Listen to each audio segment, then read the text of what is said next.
देखिए, दिल्ली में हुई कांग्रेस की बैठक में महागठबंधन की सीट फार्मूला सामने आ गया है। राष्ट्रीय जनता दल 130 से 135 सीटों पर चुनाव लड़ेगा, जबकि कांग्रेस 56 से 60 सीटों के बीच चुनाव लड़ेगी। सरकार बनने के बाद उप मुख्यमंत्री का पद कांग्रेस को मिलेगा, तो वहीं मुकेश सहनी की पार्टी 15 से 20 सीटों के बीच चुनाव लड़ेगी। सरकार बनने पर उप मुख्यमंत्री की जो पद है वो मुकेश सहनी को भी दिया जा सकता है, तो वहीं भाकपा माले 12 से 15 सीटों के बीच चुनाव लड़ेगी।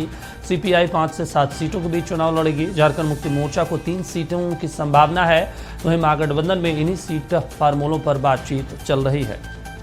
चलिए, मरगूब हमारे साथ जुड़े हैं। मरगूब, ये कौन कौन सी सीटें हैं और दो डिप्टी सीएम? दीपक, देखिए, आपको पता होगा कि दिल्ली में एक बड़ी बैठक हुई थी। उस बैठक के बाद हमारे पास जो जानकारी आई वो जानकारी बहुत महत्वपूर्ण आ रही है।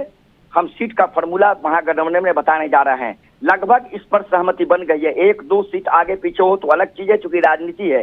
राष्ट्रीय जनता दल 130 से 35 सीटों के बीच चुनाव लड़ने जा रही है। कांग्रेस को 56 से 60 सीट के बीच चुनाव लड़ेगी और एक उप मुख्यमंत्री का पद मिलेगा। सरकार आने पर मुकेश सहनी को 15 से 20 सीट देने जा रही है, उनको उप मुख्यमंत्री का पद मिलेगा। भाकपा माले 12 से 15 सीट पर चुनाव लड़ेगी। सीपीआई 5 से 7 सीट के बीच चुनाव लड़ेगी। झारखंड मुक्ति मोर्चा को 1 से 3 सीट मिलेगी। लोक जनशक्ति पार्टी पारस गुट को 1 से 3 सीट मिलेगी। इस तरह से सीट का फॉर्मूला लगभग फाइनल है।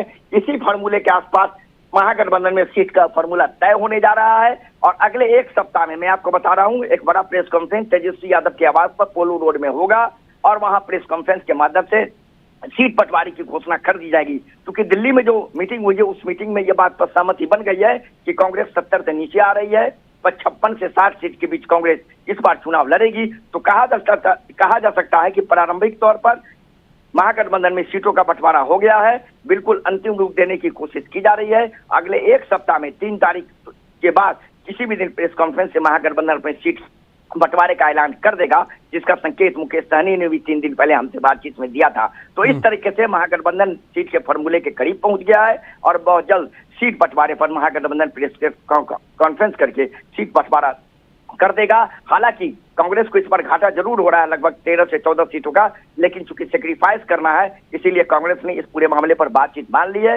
भाकपा माले का भी वही है और मुकेश सहनी तो कहा था कि हम सीट कंप्रोमाइज कर सकते हैं, लेकिन सरकार बनने पर हमें उप मुख्यमंत्री का पद मिलेगा, जिस पर कांग्रेस और राष्ट्रीय जनता दल ने सहमति जता दी है। जी चलिए, ठीक है मरगूब, आप हमारे साथ बने रहिए। आपके पास फौरन लौटेंगे तो बड़ी जानकारी आपको बता देते हैं।